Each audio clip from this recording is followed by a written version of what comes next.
Hello and welcome. All right, so this is an exciting week. We've got a new moon, we've got an eclipse, we've got a lot of stuff going on. How do we navigate through all of that?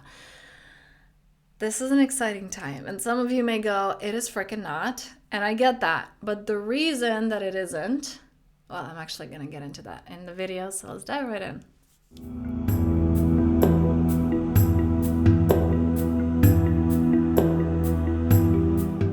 All right, so we've got so much going on, so much goodness, and so much growth. And yeah, like I said, some of you may be going, this is not good. This is the opposite of good. I do not like any of this. The reason that this is happening is because we have resistance, okay? Because so many clients that I work with, there is this, I want to go back to the old me. But here's the problem with that when we go into, I want to go back to the old me, we're referring to a part of us that A, does not exist, and B, we don't have an accurate assessment of what that was.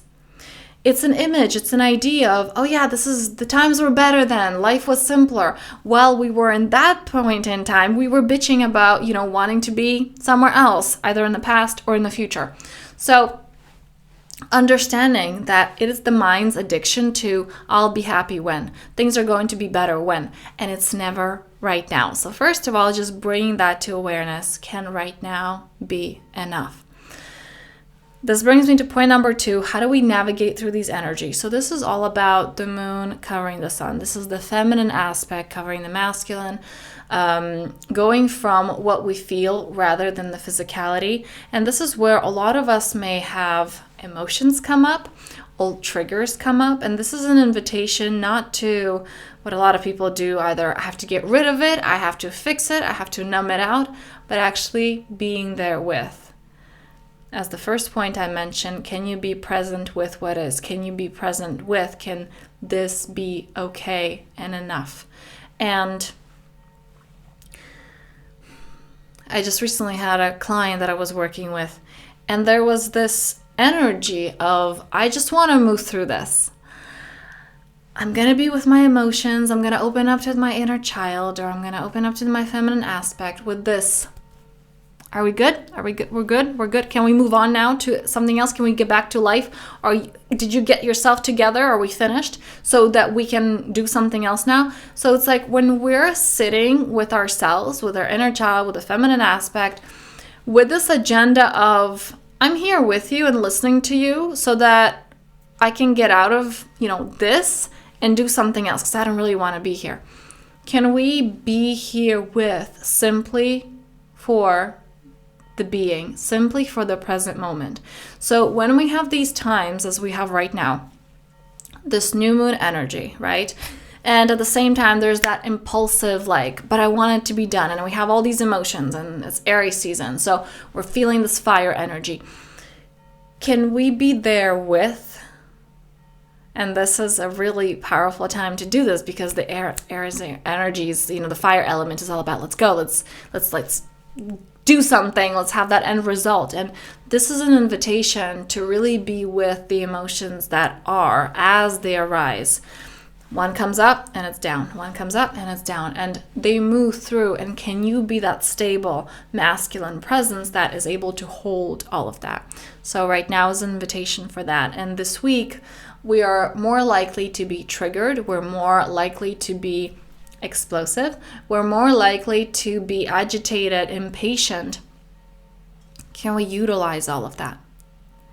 Now, with that said, bring to awareness what may come up, bring to awareness what may be coming up, because a lot of people are already feeling those energies and were impacted by that before the actual new moon, before the actual eclipse.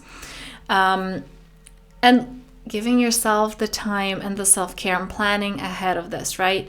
So similarly as if you knew you would have a work deadline and you would have a lot less time on your plate, you would prep your meals, or you would create those boundaries with your families, or you would, have someone take care of, your kids or your pet, and just be like, okay, I just need this time to work because it's going to be really hectic and stressful for a little while.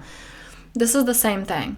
So helping, knowing these energies is helping us to anticipate and prepare for that which is coming. So just freaking love yourself so much this week. give to yourself more, express your creativity more, have this creative outlet, all this energy that wasn't, that is coming to light right now, all of that which the moon is bringing, all of these things, can you use it, let's say, put that energy in your workouts or into something creative, into creating that vision for that which you want. Like, you know how failure sometimes is actually a powerful drive towards what do we really want. So utilizing that which is given, not from a place of, okay, how do we move through this? How can we be done with this? But rather welcoming it in and using it as tools, using it as this rich color palette to that which we want to create. And like I said, this is just so counterproductive. So many of my clients fall into this trap. When I teach them how to work with that inner child, how is it that we access this? And it still comes, like I said, from this place of agenda. So a lot of people utilize these energies or this particular, they use the solar cycles, the lunar cycles with this. Okay, how do we get through this? This is just a dark time. Let's put our head down. Let's just be as quiet as possible and move through this. Which sometimes it is. Like, we sometimes feel that we need rest, and this is the time for that. However, can we not be afraid of it? Can we face it from a place of power of like, yes, and I'm ready to utilize all the gifts that the situation has for me, not just let's try to make our way through. So on this note, let me know below what's been coming up for you. How are you feeling? Maybe I can answer some questions if you have any. These energies will be later this week, and it might actually carry on until next week as well for some people who are extra sensitive. So if you have any questions, I would love to answer them next Manifestation Monday, which will be live. So on this note, I thank you for being here. Share this with somebody who might resonate, in the sense if you have that friend who thinks just things are falling apart right now. Send this to them as validation that they're not going crazy. They're not just explosive for no reason. It is the time that we're going through, and it's a beautiful, powerful time, as long as we are opening to loving ourselves, to not rejecting this time, but rather embracing it and taking its gifts.